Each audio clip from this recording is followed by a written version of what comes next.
चल रहा है, बिल्कुल नए तेवर का आपको हास्य सुनाता हूं, मेरी भूमिका आप सुने। एक चल रहा है यातायात सप्ताह, उसमें नियम यह है कि जो ट्रैफिक के नियम का पालन करेंगे उनको दिया जाएगा इनाम, तो जो ट्रैफिक के नियम को तोड़ेंगे उन पर होगी पेनल्टी। एक लड़का कार में सीट बेल्ट बांध के अपने माता पिता को पास में बिठा के इधर से आ रहा है, चौराहे पर खड़े इंस्पेक्टर ने बोला रुकिए। लड़का बोलता है क्यों? देखिए मैंने यातायात के नियमों का पालन कर रखा है, मैं सीट बेल्ट बांध के गाड़ी चला रहा हूं। तो इंस्पेक्टर ने कहा आपको इसलिए रोका कि हम आपको इनाम दे सकें, लो ये 1000 रुपए। लड़के ने 1000 रुपए जेब में फंसाए तो इंस्पेक्टर ने प्रश्न किया आप इन 1000 रुपए का करेंगे क्या? लड़का बोलता है मैं इन 1000 रुपए से लर्निंग लाइसेंस बनवाऊंगा।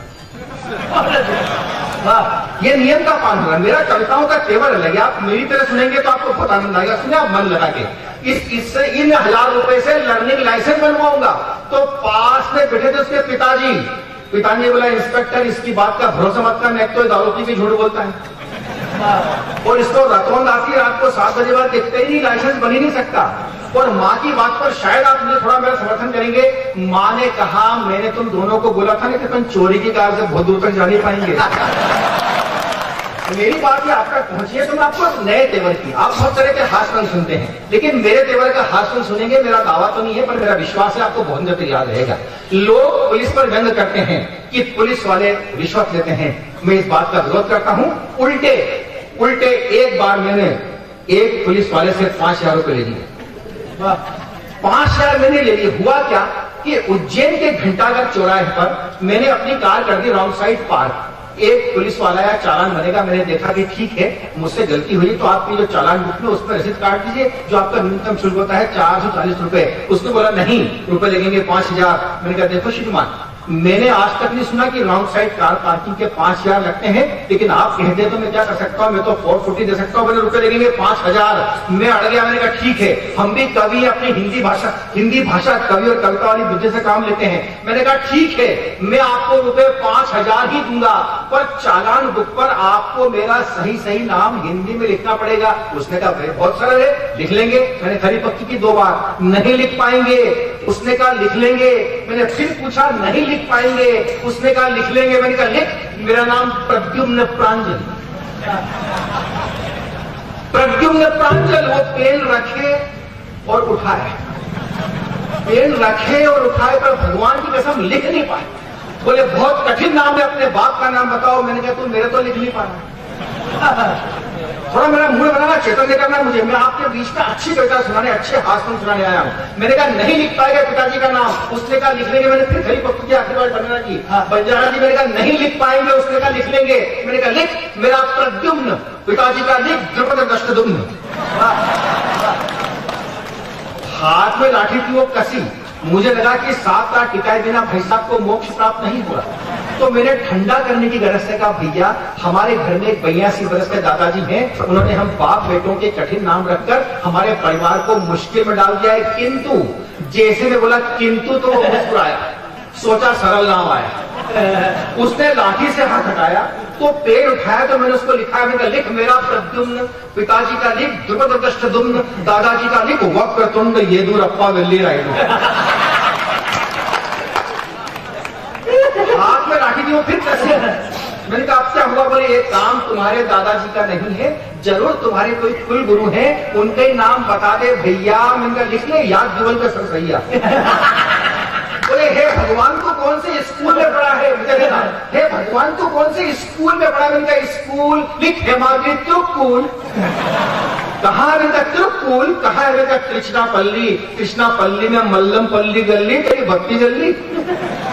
भाई साहब उसने एक बड़ा मासूम प्रश्न किया। मेरी कविता पर आपकी ताली बजे न बजे पर उसकी मासूमियत पर उसकी ताली जरूर चाहिए। उसने मुझसे पूछा भाई साहब ये बताओ इस मल्लम पल्ली में आगे अल्लाह कितने?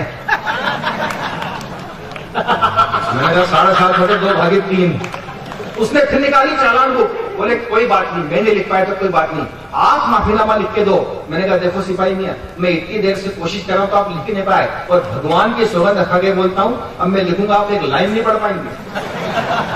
बोले आ जाओ इधर मैं एक लाइन लिखता हूं। मैंने लिखी, पेन उठाया, मैंने लिखा क्षमा वीर से भूषणम रावण समस्य खा दूषण पुलिस लठंतम भटाभट पड़न। पुलिस लठंतम फटाफट पड़ंतम तो हे 5000 सुरंतम पर मिच्छामि दुक्कड़म। उसने बोला किसी खतरनाक आदमी से पाला पड़ गया, तो उसने कयास लगाया, उसने मेरी तरफ देखा तिरछी नजर से और मुझसे बोला लगता है यार तुम नेता हो। मैंने कहा बहुत बढ़िया विषय दे दिया, क्योंकि नेता लोग डर जाते, नेता सुनने से, पता नहीं रूलिंग पार्टी का है कि विरोधी अपोजिशन पार्टी का है। मैंने कहा हाँ नेता। पर क्या होता है दोस्तों, जब प्रश्न के ऊपर प्रश्न आता है जिसके लिए हम तैयार नहीं होते हैं तो आदमी सब पता जाता है। मेरे साथ यही हुआ, उसने कहा नेता, मैंने कहा हाँ नेता। बोले नाम बता कौन सा नेता। अब मुझे कोई नेताओं का नाम नहीं आ सकता। उसने कहा नेता मेरा नया प्रयोग है, प्यार चाहता हूं आपका। उसने कहा नेता, मैंने कहा हाँ नेता। उसने कहा नाम बता, मेरे को याद आया, मैंने कहा श्रीमती इंदिरा गांधी। अतुल जी, उसने मुझे ऊपर से नीचे तक देखा, बोले श्रीमती गांधी जी आपका नाम तो बहुत सुना था, आपके दर्शन भी होगा। उसने फिर निकाली चालान को, बोले 5000। तो मैंने कहा क्या हुआ?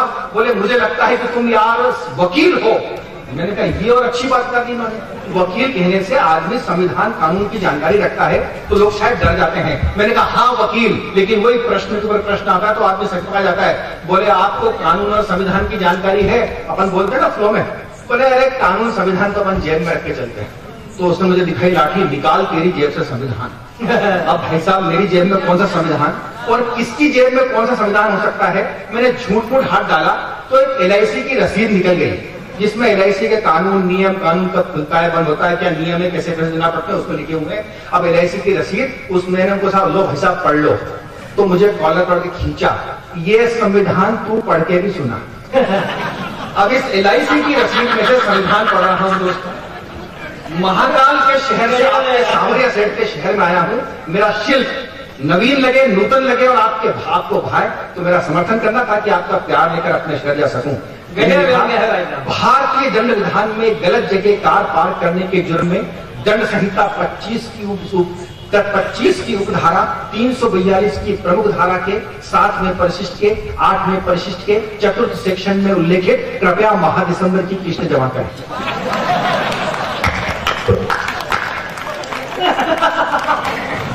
उसने मुझे रोका, अगर रोक कहां से आ गई है किस्तें LIC की संविधान में? अब मैं बचने के लिए बोल रहा हूं, अरे आपको इतनी भी नहीं पता, इतना मोटा पुथना संविधान का क्या बाबा साहब ने एक बार में लिख दिया? नहीं, किस्तों में लिखा है, किस्तों में।